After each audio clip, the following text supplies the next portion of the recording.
Do you like the Dreamcast? I love the Dreamcast, and that's why I'm on a mission to complete every game on the system. There are almost 300 English language releases, and I want you to join me on my journey to completing them all. The games are chosen at random outside the occasional caveats. Last week we struggled through the bloodthirsty Fighting Vipers 2, but this week, game number 18, Silent Scope. Before we get into it, thank you to my Patreon supporters. It means the world to me that you want to support me and my content. They get loads of bonus extra stuff, including getting to watch these videos earlier than anyone else. Go check it out. But it is time for Silent Scope. This was originally an arcade game. I remember it well. They had one at the seaside at Cleethorpes and probably one at a bowling alley or cinema that I went to. I definitely played it a bit, and indeed also on my dad's Dreamcast. We had this, even though I didn't really like light gun shooters that much. My dad must have, because we had like Time Crisis, and we had one on the Saturn. That's buried in my memory somewhere. So yeah, I did play it a little bit, not often, because I didn't see the appeal of arcade games at home. You know, they last 5 minutes. What's the point? I was a fool who just wanted RPGs. But playing it again today, I can see why Silent Scope was a fairly popular series back in the day, at least for a couple of years. I actually thought it was a Sega arcade game, but no, it's Konami. What? So, how are we going to complete it? Well, there are various modes, but the most sensible option would be to go for the story mode, right? So, let's do that. We're going to start on the default settings, but it's an arcade game, so we'll see how it goes. The story starts off with you being debriefed about the situation. The president and his family have been attacked by a terrorist organization because they want their dictator released from jail, and they've kidnapped them. Something tells me if they could pull this off, they could have just busted the guy out of jail. I just want to make a fuss, that's all. Show-offs. Bloody terrorists. Anyways, we're first downtown and we're thrown into the firefight. We are the sniper trying to take down all the terrorists by ourselves. Your scope is defaulted to zooming in, which gives you a much easier time aiming, as you'd expect. 360 no-scopes are quite hard 500 meters away. If you want to zoom out and see the full picture, and also move across the screen way faster, you have to hold down the left trigger. I have this stage ingrained in my brain. It's really quite memorable, especially, when you're in the arcades and there was a giant sniper rifle mounted to the cabinet. It was bigger than me and somehow greasier. It has your classic light gun style gameplay where various enemies either stand there like morons or try to act stealthily by looking like they've just done their backing from trying to move a fridge. Rarely do they actually properly hide behind things. And you'll notice the reticle has no sway or anything. It's pinpoint perfection, which is less realistic, but it's way more fun than other sniper games or like mini games that I played. Who needs realism when you're having arcade fun? Each enemy has kind of like a danger timer. Either they have no warning, they have a yellow warning, and then a red warning, at which point they may consider shooting you. During the early levels, it's pretty generous, and rarely do they actually shoot at you or even hit you. You're more up against the timer at this point during the game. You're swung around from location to location. I assume you're playing as multiple snipers at this point in the story. Either that or you're just Jackie Chan and parkouring over different high-rise buildings. That sounds great actually. Why is that not a game? You're shooting foes at all ranges, either right up close, at mid-range, and my favorite, miles away. Now that's proper sniping. At the end of the first mission, you get to choose which boss fight you want. That's a great idea. I believe they increase in difficulty from left to right, and my first playthrough, I went for the football stadium because why not? Maybe there's some naked gun hijinks going on. And yeah, it all came flooding back to me. As soon as I pressed that one, there's just some dude snaking around with the president's daughter on his back, and you've got to shoot him and not her. This is really nerve-wracking, but I think I got a headshot, and he's down. And I also believe doing this one gives you a different second mission. And this one's much better than the other one, which I'll show later, because spoiler alert, I don't complete the game in this first playthrough. I do fail quite a lot. This is a game of target ID to rescue the president's wife, identify the required target, and take them down in their hotel window. They are tiny at a distance, so you need to keep a keen eye on, and not all of the people are terrorists, especially this exercising babe. Oh yeah, this is the millennium, so you can perv on the ladies and it's fine. You get an extra piece of life, which I think is because, seeing that pumps extra blood into your nether regions, which makes your flow better, or something scientific like that. I like this stage a lot. It's way more chill than the alternative one. I one-shot the boss with a nice headshot. Next up, we need the president, and he is in the enemy base.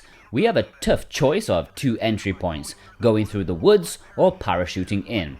I always prefer to go through the woods because, less moving around. It's longer but less stressful. It's also dark, so you can't see jack normally aside from some of their flashlights to give away their location. Your rifle now has night vision, which is pretty cool. I'm not sure about all this close quarter combat though with a sniper. That's weird. It is cool though. I tell you, you'd be surprised to hear, but the controller works surprisingly well for this game. I don't know why other light gun shooters around this time didn't let you use one. I guess they just wanted to sell you an expensive controller. But still, you can feel like a total badass just with the analog stick. And after this, you're in the mansion, and again, it's pitch black. It's awesome, although maybe it does drag on a little bit. You're all over the shop, but it's got a pace to it that means you're always on the edge of your seat. Of course, you can find a lovely lady around here too to help you out, but there's not much time to go up, because this is where the game starts to really get stringent. This is when it decides, you know what, I would like your money please, sir. The issue with this section isn't even with taking damage, as they seem almost as blind as you, but it's the timer that will get you. If you run out of time, you lose a credit, and you only have 2 credits to get through the game. And as you descend down the elevator to the final section of the game, you will be begging for more time. And then in this cargo area is where the enemies actually decide to go from dumb to unforgivable marksman. Like, you're almost destined to get hit here, and there's almost nothing you can do about it. You can shoot off prematurely, even when you're not aiming, to make them duck for cover, which does work, but I don't know. I don't think it works that well, but it is an option.